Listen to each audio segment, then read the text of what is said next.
Chapter 2 of Matthew, a lot of things begin to happen. The wise men come to see Jesus. Now, these wise men were scholars. Most theologians agree that they were well-educated men, that they were probably astrologers that studied the stars in an attempt to have an understanding of the times that they lived in.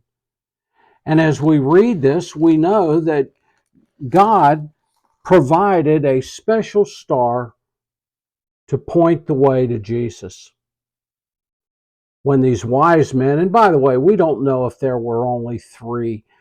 There are many scholars and historians that believe that there were far more than three because their arrival in Jerusalem was of some significance.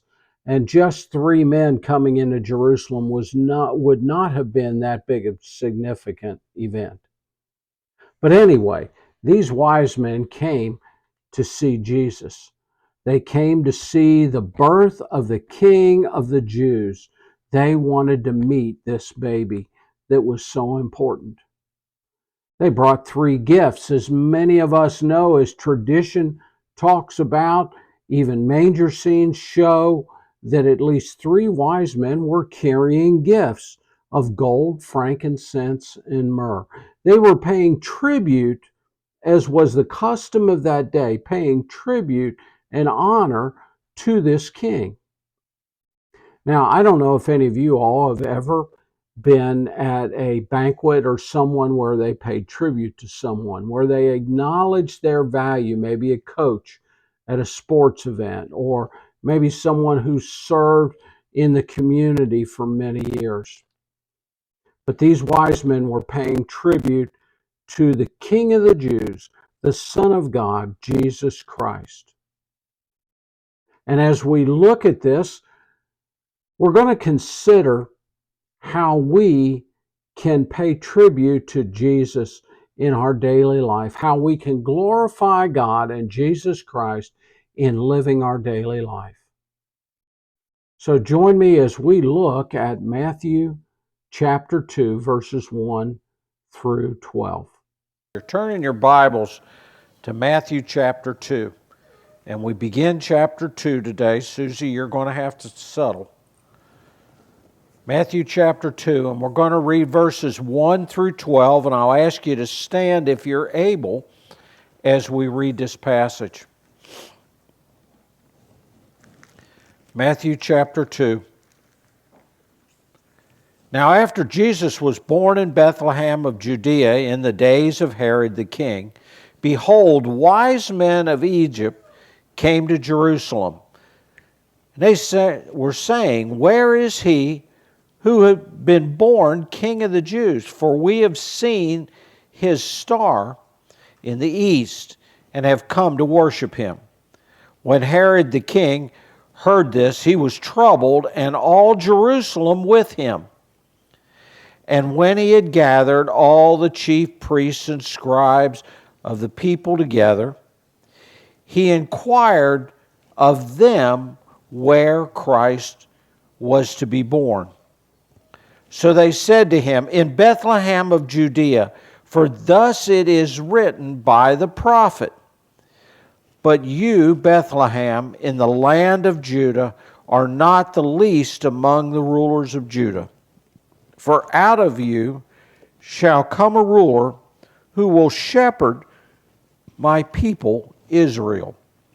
Then Herod, when he had secretly called the wise men, determined from them what time the star appeared. And he sent them to Bethlehem and said, go and search carefully for the young child, and when you have found him, bring back word to me, that I may come and worship him also. When they heard the king, they departed, and behold, the star which they had seen in the east went before them, till it came and stood over where the young child was. When they saw the star, they rejoiced with exceedingly great joy. And when they had come into the house, they saw the young child with Mary, his mother, and fell down and worshipped him. And when they had opened their treasures, they presented gifts to him of gold, frankincense, and myrrh. Then, being divinely warned in a dream that they should not return to Herod, they departed for their own country another way. Let's pray.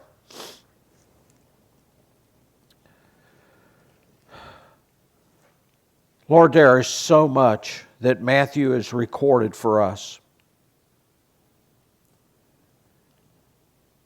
And the most important thing is the birth of Jesus. Now, Father, I ask that you teach us today. Lord, we come to you humbly and ask that you stir our hearts for a desire for knowing more about your word, a hunger to walk with you, a drive, Lord, to share your hope with others. Now, Father, I ask that you just help us to learn from your word today, for it's in your name that we pray. Amen. You may be seated. Matthew is quite the interesting gospel. There are a lot of debates about things with Matthew because people commonly think, well, if it's not in the other three gospels, then it must not be accurate. But what we need to recognize is that Matthew, Mark, Luke, and John are all inspired by the Holy Spirit and written from different perspectives. God had a reason for each of these four Gospels being penned the way that they are. And as we look through Matthew here, we see Matthew beginning by, again, verifying what was prophesied in the Old Testament of Jesus being born in Bethlehem of Judea.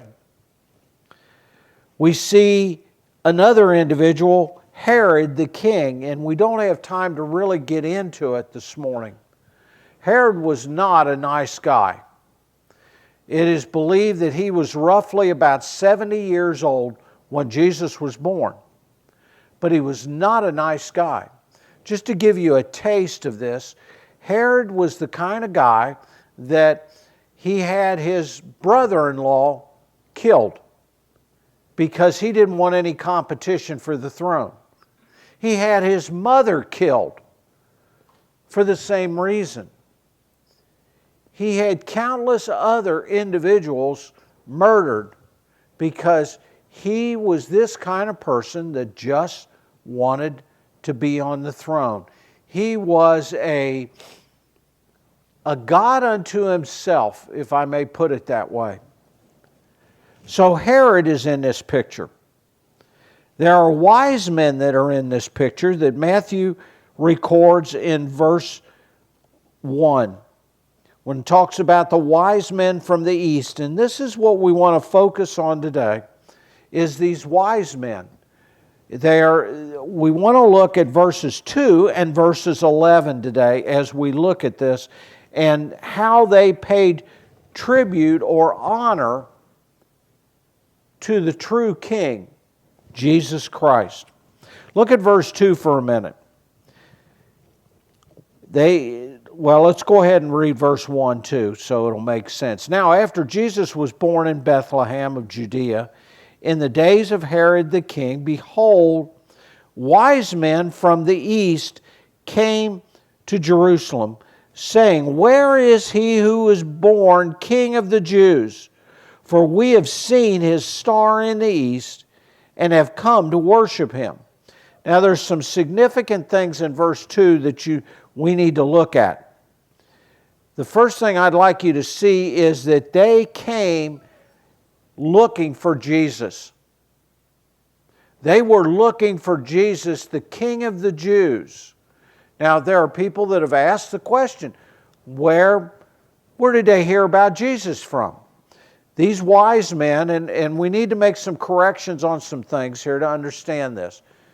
How many wise men do you believe that there were? 3. Based on what? Do what? Based on the Bible. Where in the Bible does it say 3 wise men? Now, I'm not giving you a hard time, but we've got a reason for doing this. Based on a song. Do what? Based on a song. Based on a song. Based on Christmas cards. Based on the presents that were brought. The assumption that is made is that there were only 3 wise men, and mainly because they only brought 3 presents.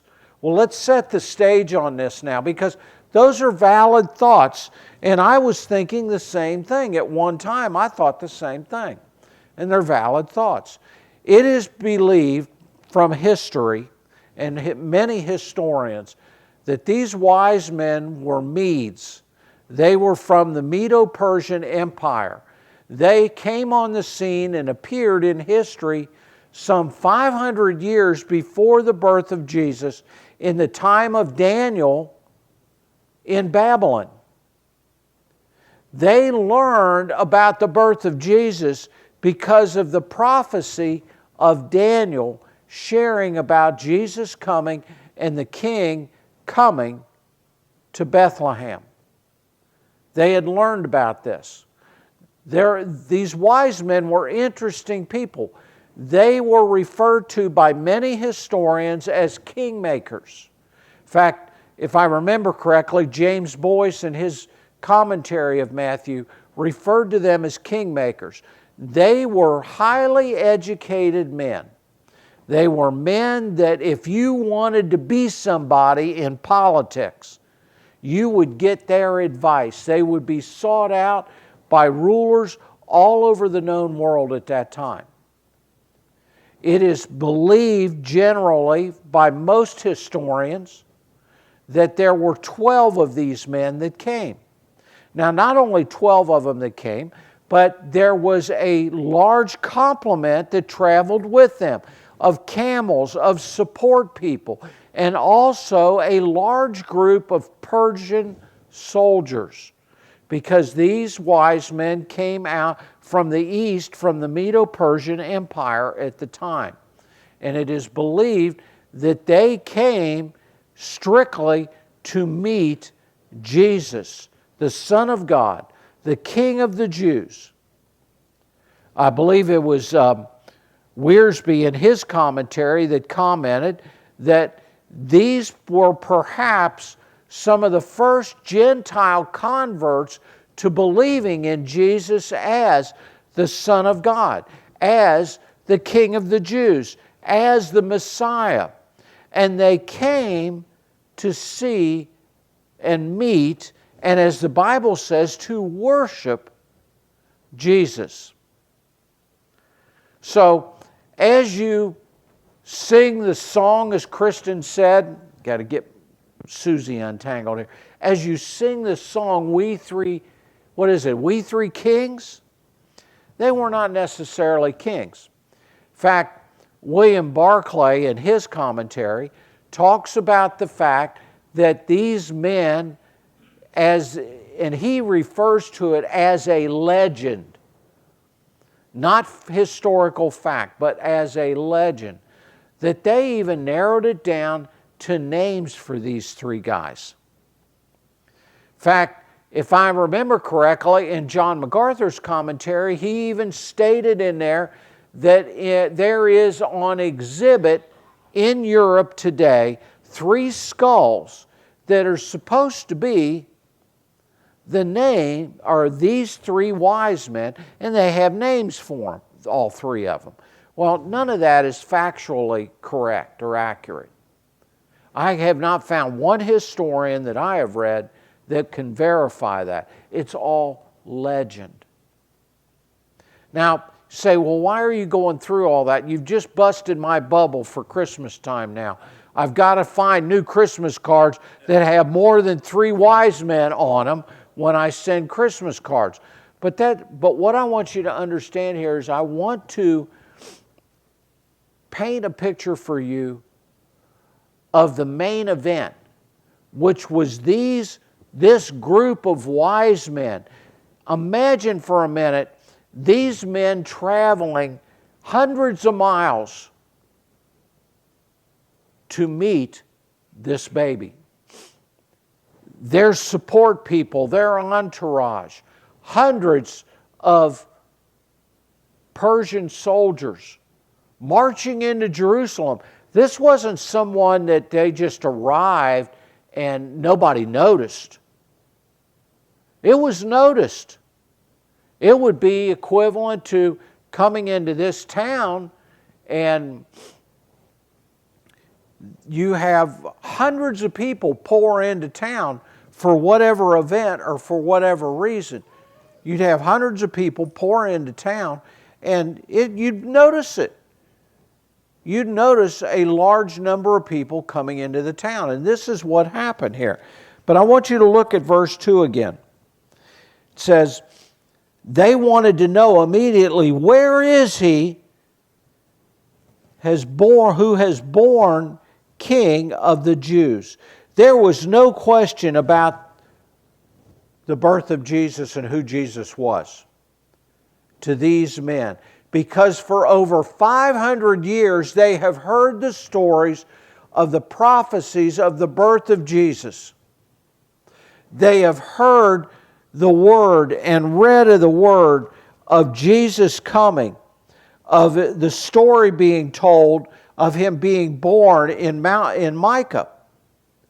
All of this they have studied and learned for years. Now, what about this star for a minute? I was always taught that it was the North Star. That this star that appeared was the North Star. The only problem with that, it doesn't appear, disappear, reappear, and move around. What I have found that is even more significant and of greater importance today is the fact that it is believed that this star was the Shekinah glory of God. Now you can remember from even in other accounts, especially in Luke, where it talked about the shepherds and the angel appearing to the shepherds and the glory of God shining all around him. God's messenger, God's message to these wise men was, here's my son, here is the Messiah, here is the King of the Jews. And these men traveled hundreds of miles to come and worship Jesus. Now, I'd like for you to jump down now to verse 11, because we're going to look at these two verses and look at what's going on with these wise men. Now, verse 11 says, and when they had come into the house, they saw the young child with Mary. Now, here's something that's important to understand. In every passage that talks about this scene of the baby Jesus and Mary, you're going to find that Jesus is mentioned first in every passage because of the importance. Mary was not the significant one. It was the baby Jesus that was the significant one. And when the wise man came, they didn't come to want to meet Mary. They came to see the child. And it says, and when they came into the house, they saw the young child with Mary, his mother, and they fell down and worshiped him. And might I suggest that you underline that phrase, they fell down and worshiped him. This is what we want to focus on the rest of the morning, is that particular phrase. J.C. Ryle commented in his commentary of Matthew, commented about the Magi, or the wise men as we traditionally refer to them. And one of the reasons we refer to them as wise men is because there is no translation for the word magi that is used. They were not magicians, by the way, as a lot of traditional teachings say as well. But J.C. Ryle said this: the conduct of the wise men described in this chapter is a splendid example of spiritual diligence. What trouble it must have cost them to travel from their homes to the place where Jesus was born. How many weary miles they must have journeyed. They had set their hearts on seeing Him who has been born King of the Jews, and they never rested until they saw Him. And I guess the question that we have today that for each of us is, do we have that same diligence as we seek out Jesus Christ? The word worship that is used in verses 2 and in verse 11 is the Greek word, and I'm going to butcher this, is prokuse. It's prokuse.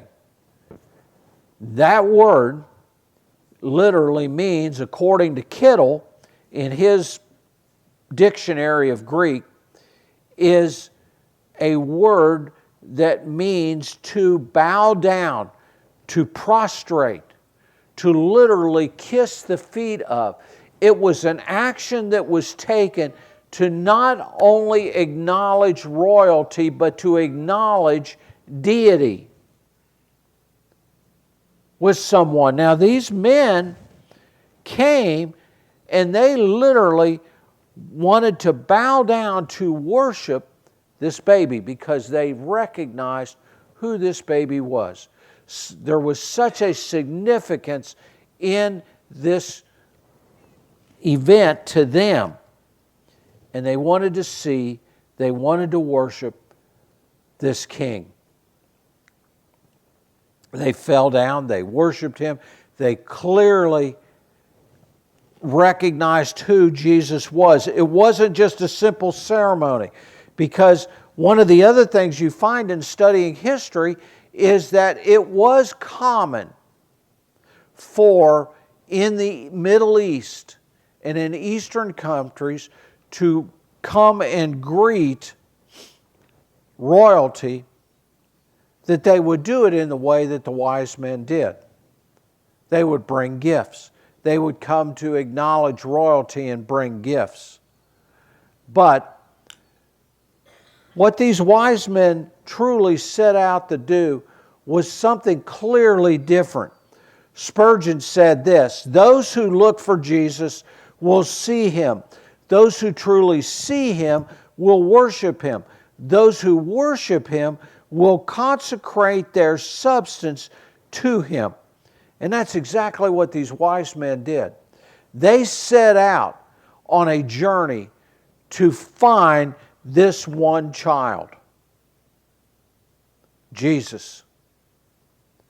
They set out to find someone who they had never seen before, but they had heard of Him. The story, the prophecy had been told for over 500 years of Jesus coming. They brought gifts. These gifts were interesting: gold, frankincense, and myrrh. Just as a thought on this, gold is always a gift given to acknowledge royalty in that culture. And they brought that highly valuable gift of royalty. The frankincense that they bought was a gift that was usually given to one to provide, that was going to provide or offer sacrifice. And of course, the myrrh was brought and is used for someone that was dying. Myrrh was a spice that was commonly used to embalm with. These gifts not only acknowledged Jesus' royalty, his deity, but they also acknowledged his sacrifice for you and for me, his death. And the myrrh, of course, what actually took place of dying. And as you look at this verse, I want to ask you a simple question, or several questions, that would be appropriate for us to consider even now. The first one that would be well for us to consider is this: where's our sense of self-denial? Where's our sense of self-denial when it comes to worshiping Jesus Christ?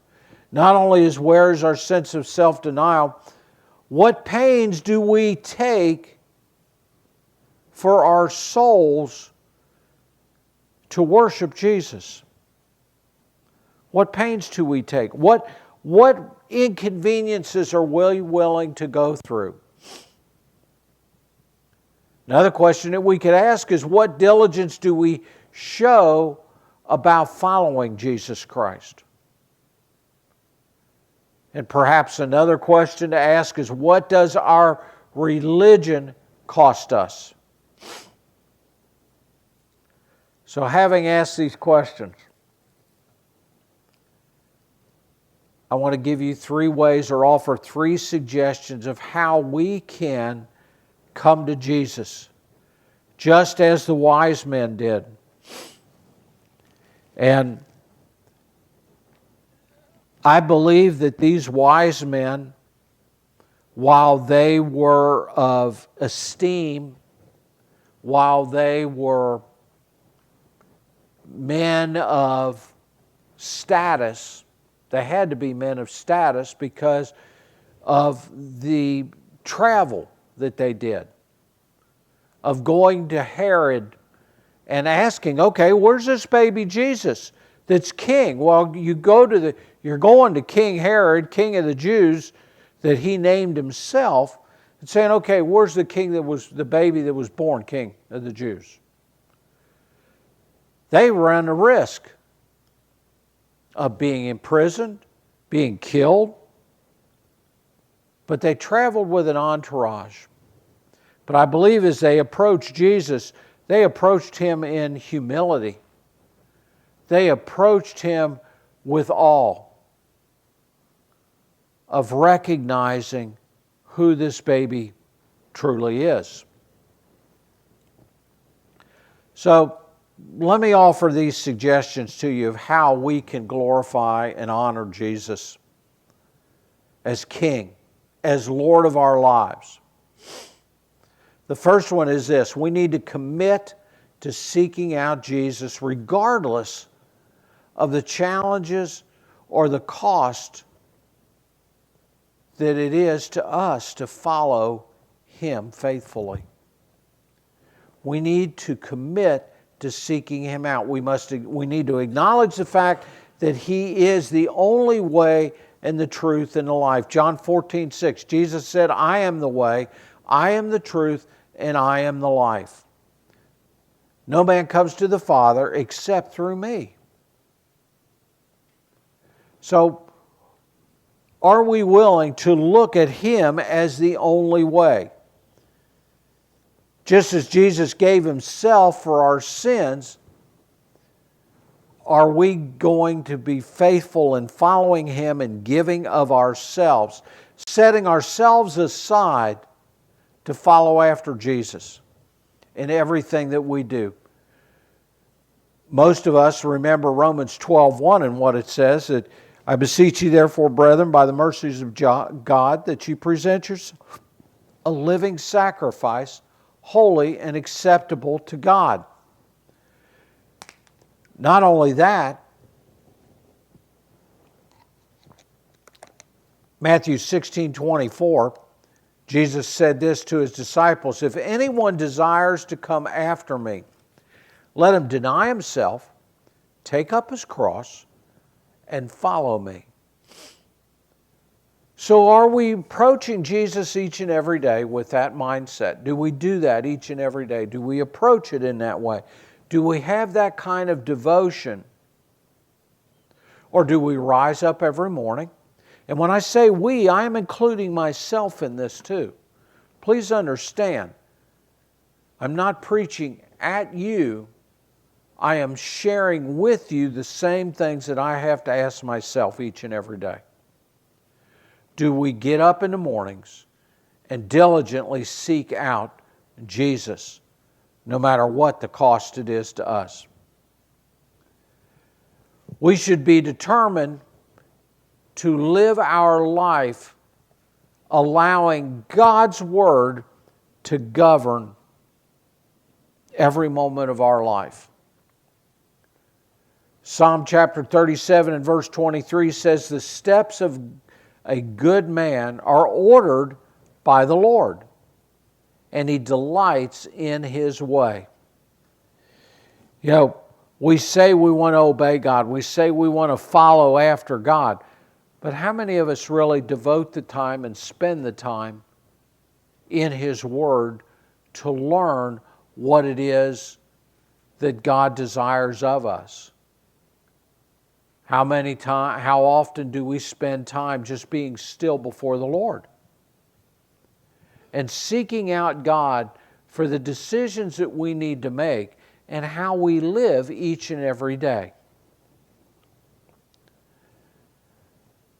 The psalmist in that passage makes two clear points that we need to look at in Psalm 37:23. The first one is this: we need to let God order and govern our lives. And this can only be accomplished by allowing the Holy Spirit to lead us through each day. Galatians chapter 5 and verse 16 says, "I say then, walk in the Spirit, and you will not fulfill the lust of the flesh." We need to walk daily, live daily, allowing the Holy Spirit to lead our lives. That means that we need to be sensitive to God convicting us when we're doing something wrong. I can remember in times past having even elders in churches that we've served in look at me quite honestly and say, "I don't want to hear about the Bible, and I don't want to be convicted by things that I am not doing in my life. I want to come to church and feel good about myself. I want to feel good when I leave. That's what church ought to be like." Now, quite honestly, there's times I feel the same way.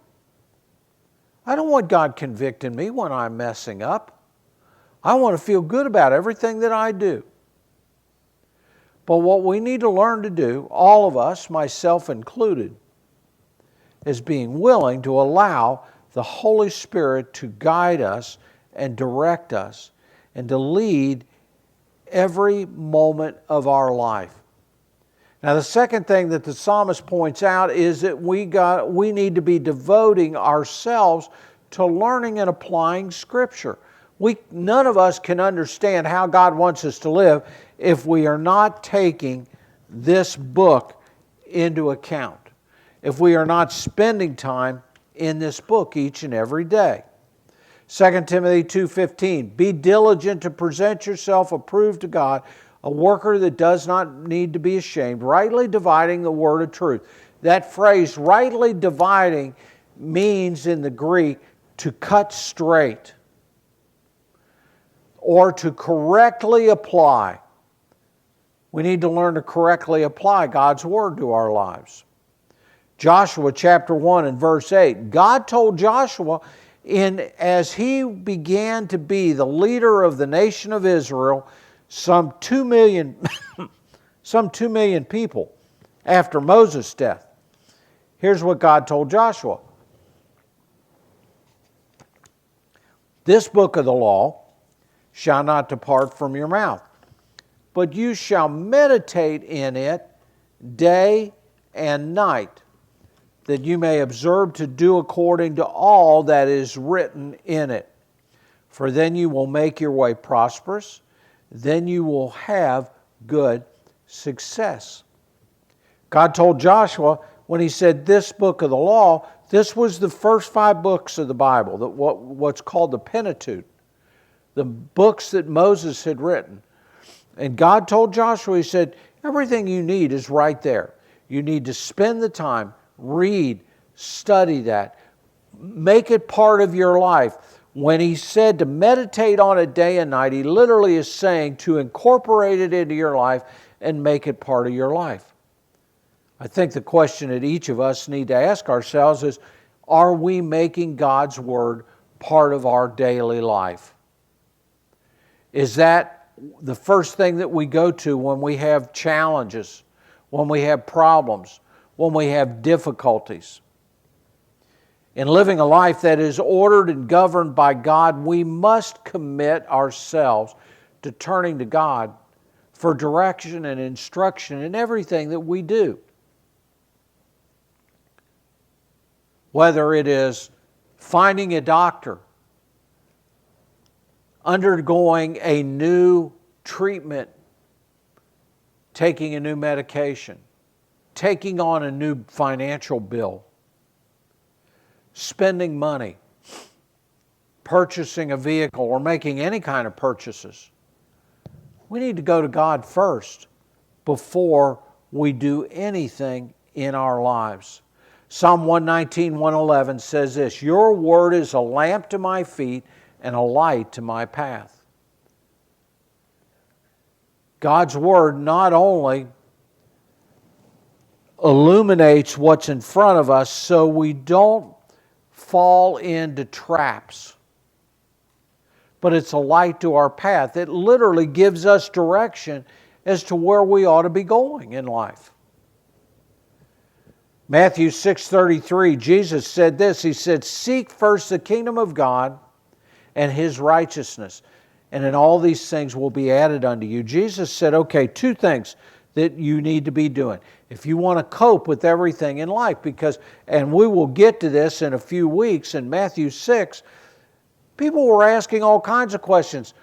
What am I supposed to do about food, clothing, shelter? How are we supposed to cope in everyday life? They keep raising taxes. They raise taxes up and down even then. And they're asking Jesus, well, how are we supposed to handle this? What are we supposed to do with all of this? And Jesus said 2 things.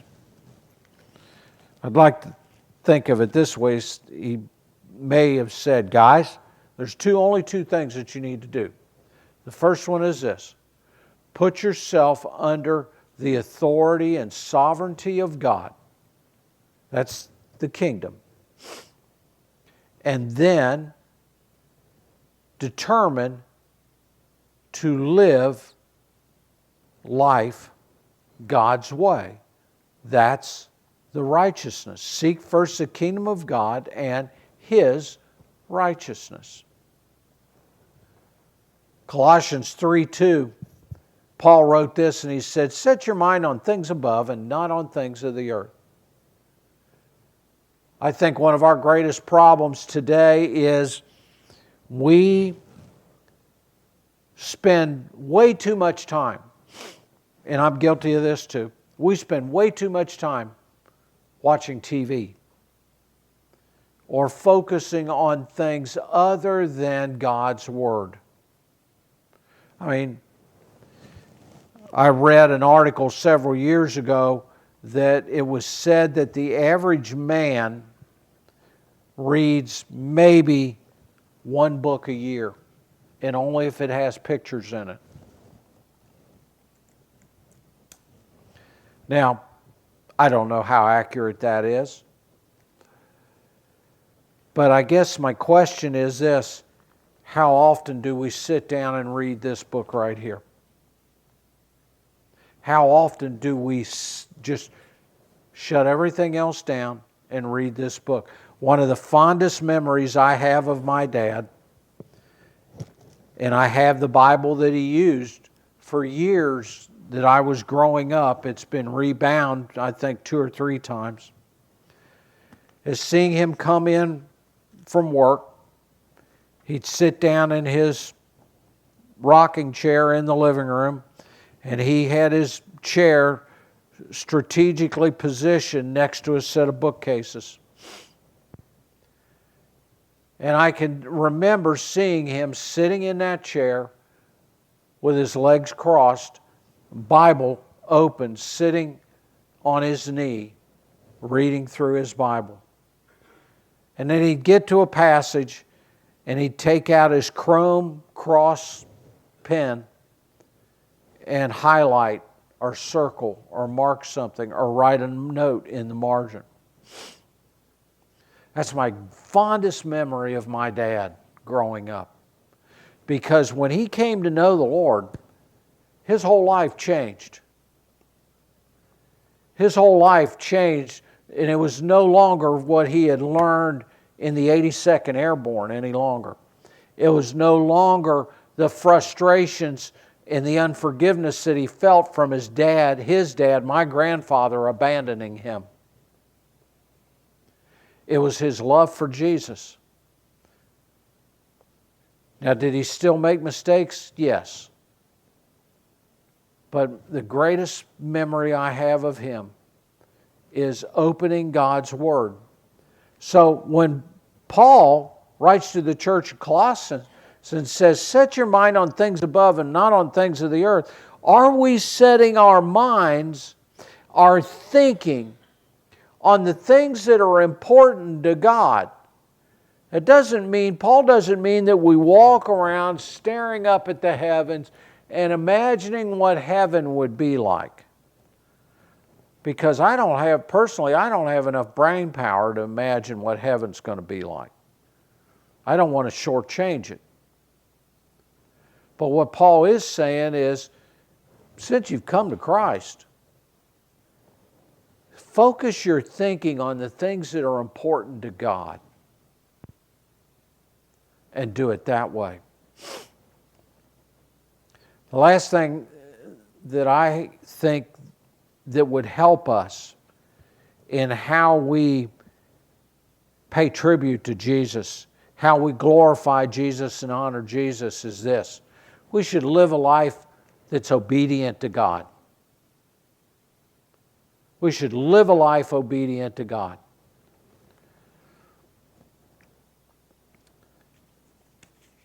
This past week, another denomination made it official that they were going to throw God's Word out the window and how they viewed various lifestyles. And God forgive me, I'm dancing around words, and don't mean to dance around words. They voted that it would be okay, that it's okay for a gay and lesbian lifestyle.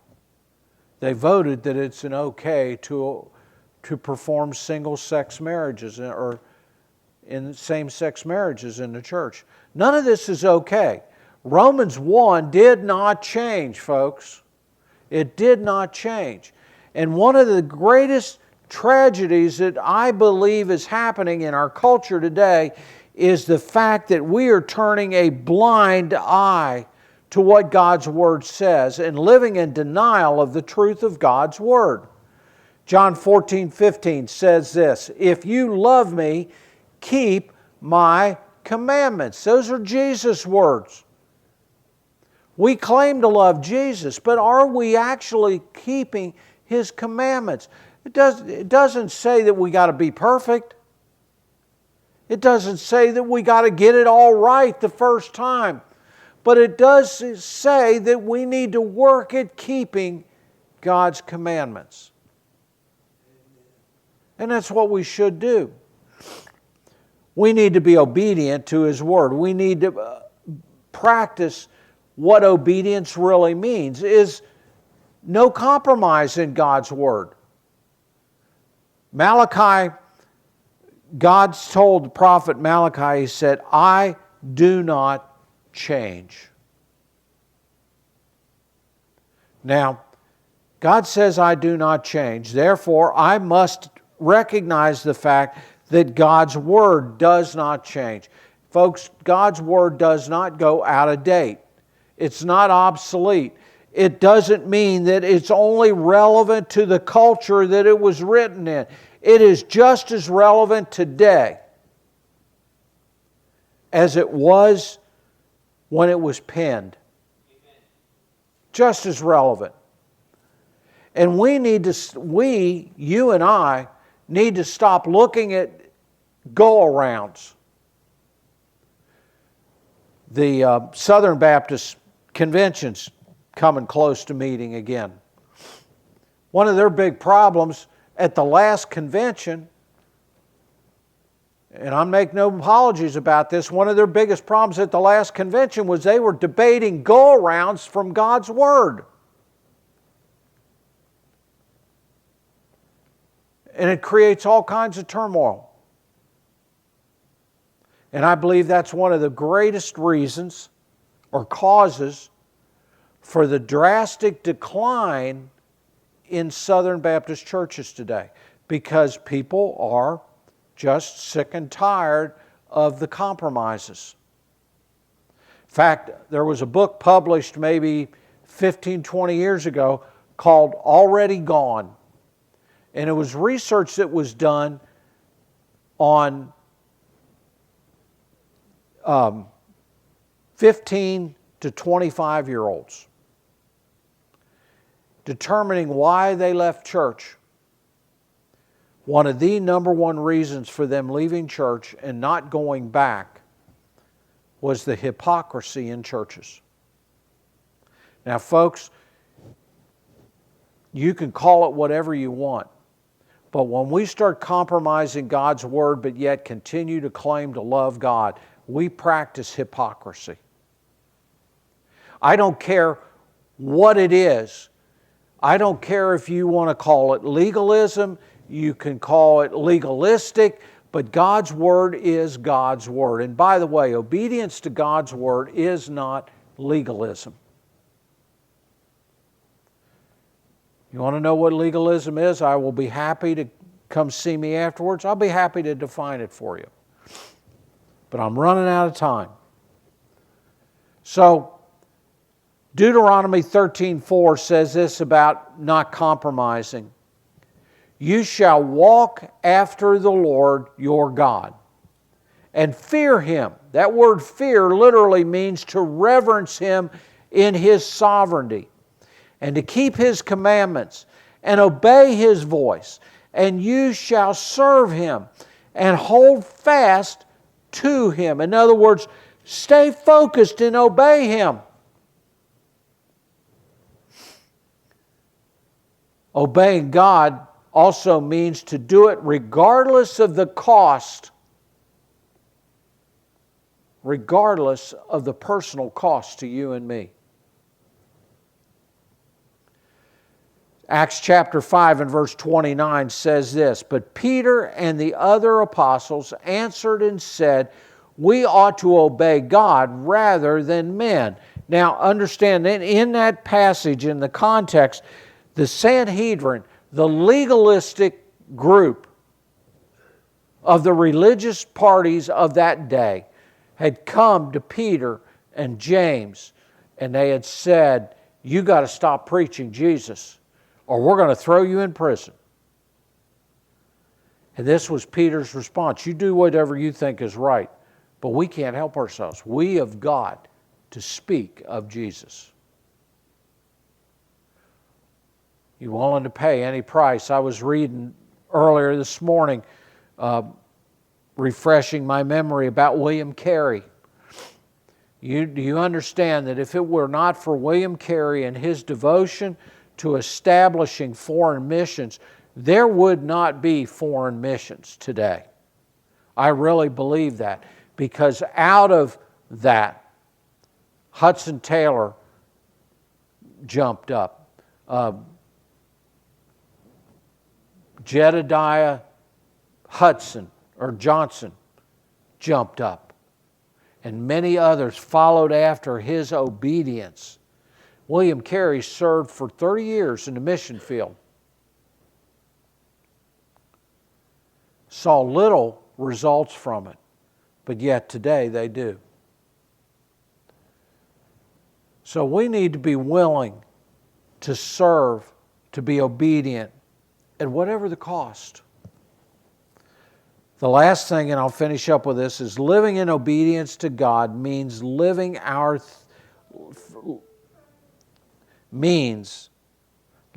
up our thinking to the truth of God's Word. 2 Corinthians 10:5, and I've quoted this many times, casting down arguments and every high thing that exalts itself against the knowledge of God, bringing every thought into captivity to the obedience of Christ.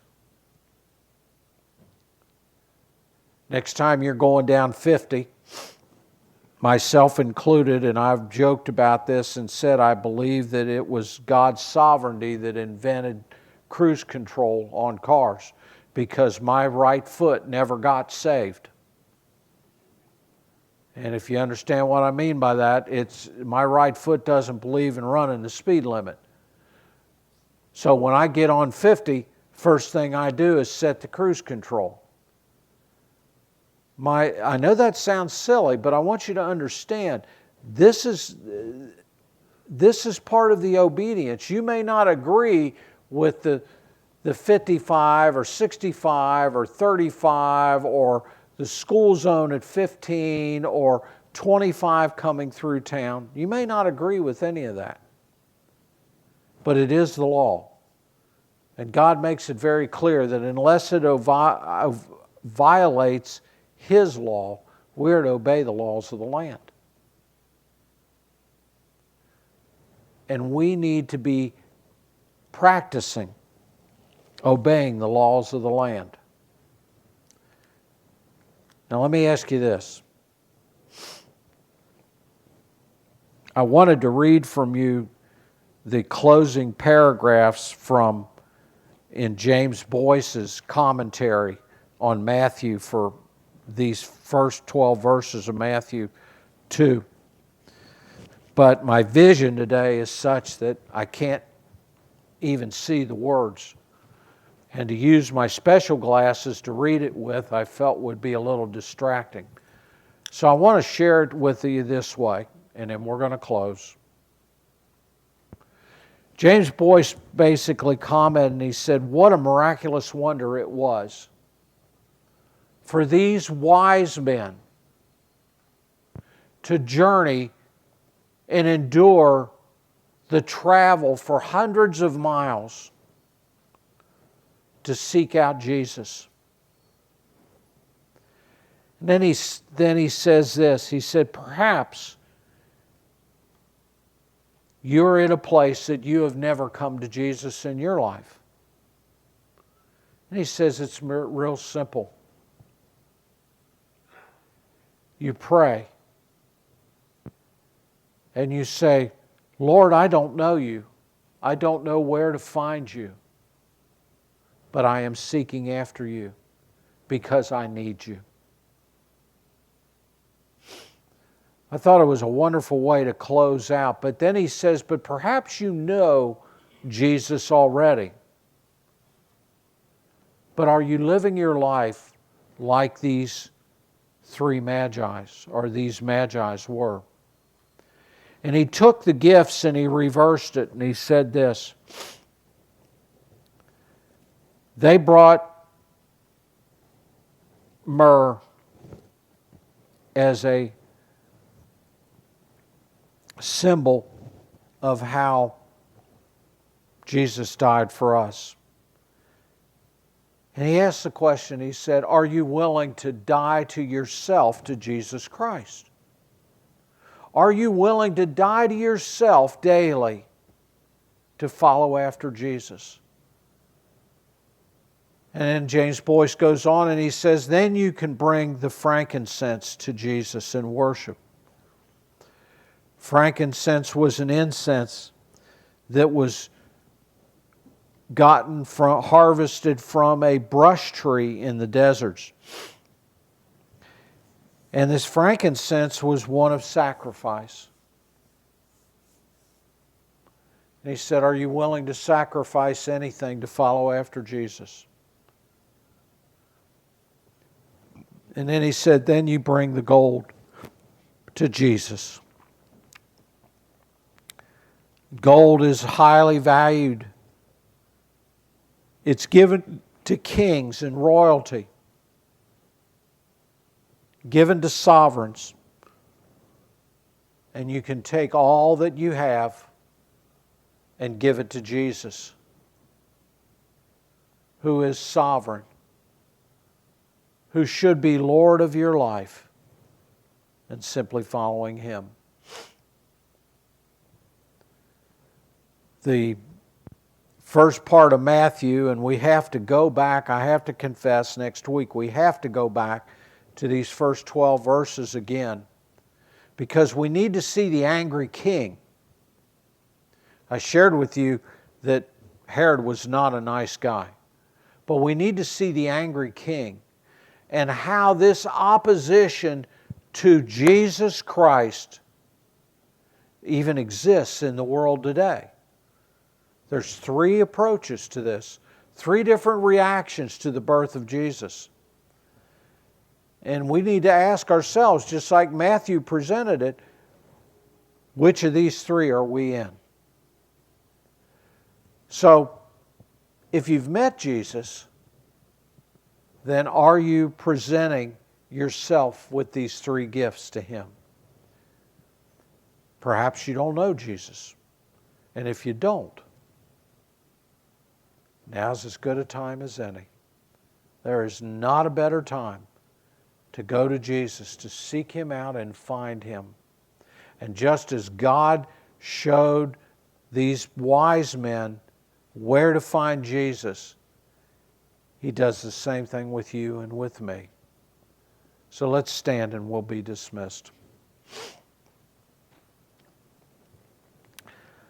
Father God, I thank You, Lord.